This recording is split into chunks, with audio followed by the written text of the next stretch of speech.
En fait, cet appel a été appelé par l'Association des travailleurs maghrébins de France et Alarm Phone. Alarm Phone, c'est un mouvement citoyen et on a fait un petit communiqué de presse pour vous informer. En fait, cet appel, c'est un appel humain avec un grand H. C'est un appel humain avec un grand H. C'est que j'ai envie de m'exprimer. Je crois que tout le monde qui sont ici sur la place a envie de s'exprimer de qu'est-ce qui se passe. L'esclavage a été aboli depuis longtemps. Pourtant, il existe encore aujourd'hui.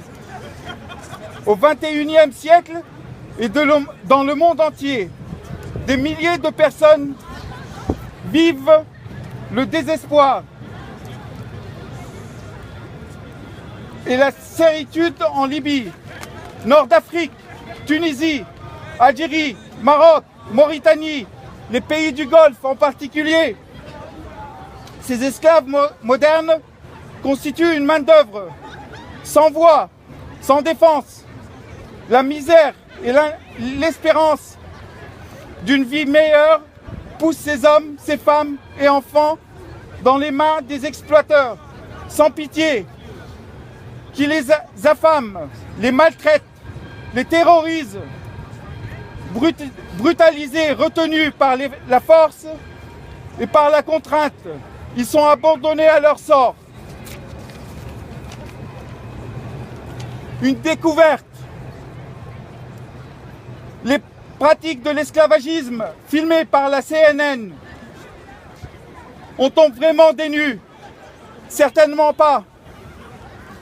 Le 11 avril 2017, des ONG internationales publiaient un rapport indiquant que des milliers de migrants transitant par la Libye étaient vendus comme du bétail sur des marchés aux esclaves avant d'être soumis au travail forcé ou à l'exploitation sexuelle. Cette réalité, tout le monde la connaît et personne n'a rien fait. Il ne faudrait pas oublier, si ces pays-là, à la dérive, si la violence règne, pardon, c'est parce que la France et ses alliés l'ont amenti en 2011. Les marchands d'esclaves ne sont pas tombés du ciel. Ils sont arrivés dans les bagages de l'OTAN, sous prétexte humanitaire, fabriqués par Paris, Londres, Washington. Où sont qui ont décidé de renverser Mohamed Kadhafi? On aimerait les entendre. Ces visionnaires, Nicolas Sarkozy, Alain Juppé, Cameroun, BHL et bien sûr Barack Obama. Nicolas Sarkozy voulait faire de cette croisade le joyau de son mandat.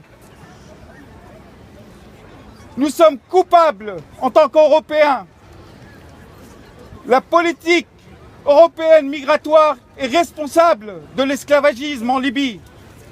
Le fait que l'Union européenne finance les gardes-côtes et les entraîne, tandis qu'il y a un vide politique, institutionnel, et 3 gouvernements qui se disputent le pouvoir en Libye.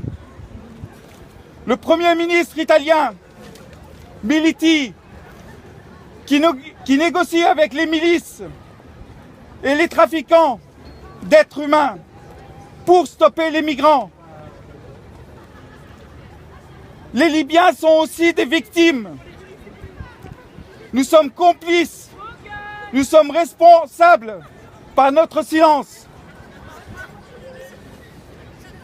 Voilà celui qui a envie de dire quelque chose qui se présente ici.